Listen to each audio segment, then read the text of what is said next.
2024 presidential election in the United States is coming up, and I plan on voting in it.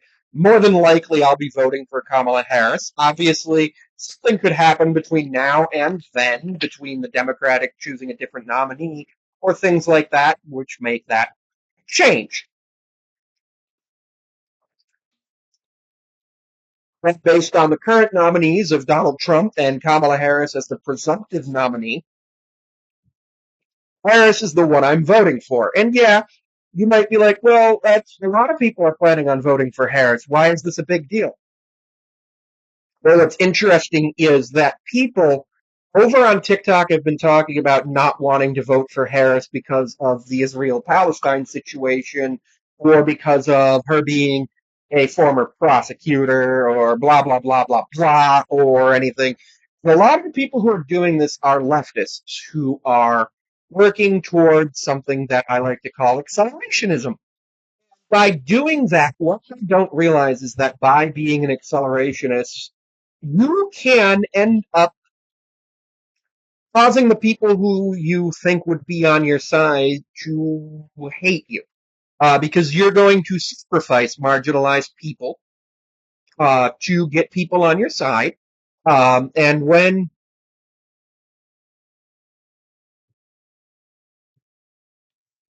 you do that, you also have to think about all of the issues that come with being a accelerationist. And one of the issues is that things accelerate.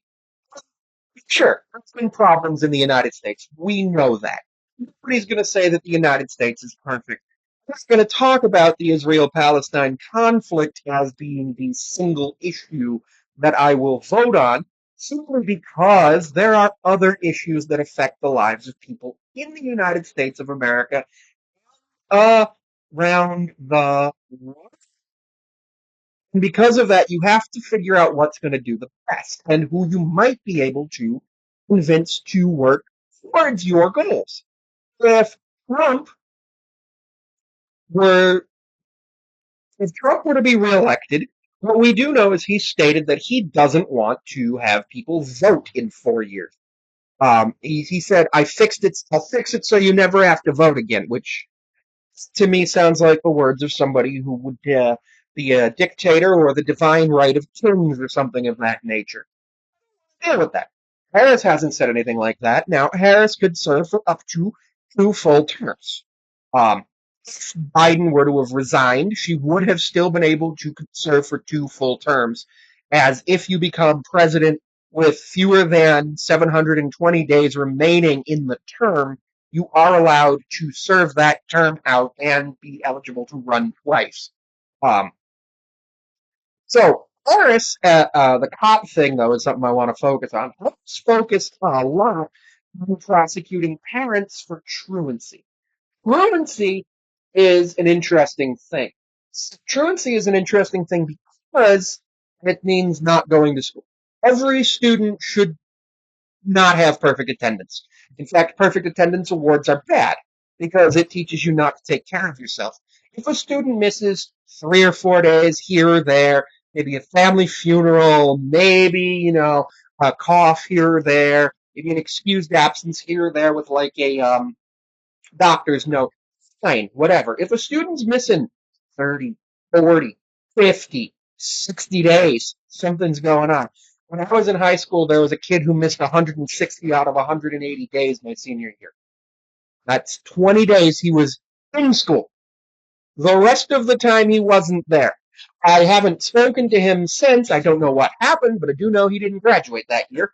Um, the other thing is, Harris noticed that there was a increase in the amount of sexual violence committed against persons who were truant. So she went after the parents because the parents, she could find out if they were the ones committing the abuse. She could find out if somebody else was committing the abuse. She could find out what's going on with the student and why the student isn't there. That's something that you need the justice system for because you want the student or child in this case to be able to actually go and learn in a safe environment, and if they're having issues at home, it's very likely that they are not going to be able to learn at school. Now, Do I want to vote for Harris? No, not at all. She was not on my list of people who I wanted to replace Biden if he chose to drop out as he did. The two people who I were hoping would have replaced Biden were Kathy Hochul, New York State governor, or or Gavin Newsom, California governor. Now, Gavin Newsom, I know, has his whole problems with going to French Laundry during lockdown, and Kathy Hochul's a newcomer to the gubernatorial stage. She's done pretty well. I also thought that once she announced the cancellation of congestion pricing in New York City, that it was going to be Pete Buttigieg who was going to be the nominee. Um, but obviously, as we saw, that's not the case. Yeah, we'll see what happens with that coming up. I can see Buttigieg staying as the transportation secretary through a Harris administration and everything. I thought that Harris had some issues, but that, if she was the nominee, I would be like, okay, I'll reluctantly vote for her. But there are some things that work. Now, she's not yet chosen her running mate. That's fine. Republicans in battleground states declining to endorse Trump or outright endorsing Harris by saying things like "party over country" or "country over party." So that's cool. Now she's from California. She was the eternal attorney general for a while over in California, and that's why she was able to do a lot of the stuff. She was the district attorney of San Francisco in from '04 to 11. So like she did a lot. Um,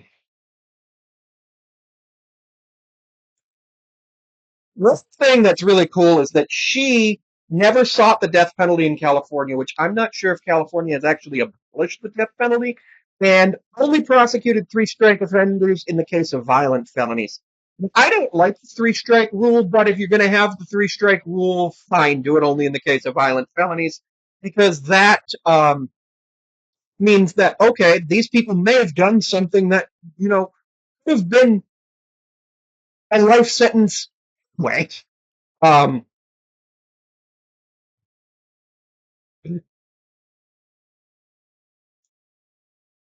which is one of those things that,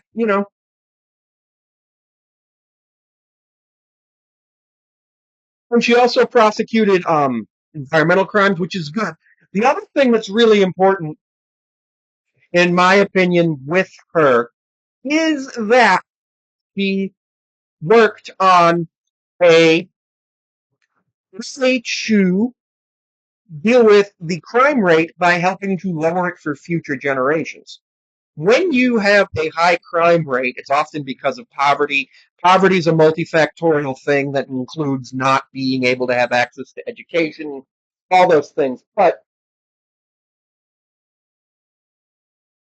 all of that happens.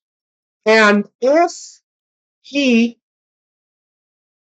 were to go ahead, if Trump were to go ahead and win the election, it's very likely that education would be cut, which would lead to more poverty, which would lead to more crime. If Harris wins the election, education still might be cut in some states, but if we can find some way for federal education funds to be allocated to fix things and things like that through her and through her Congress, then that might be good. So I'm actually pretty excited to vote for Harris.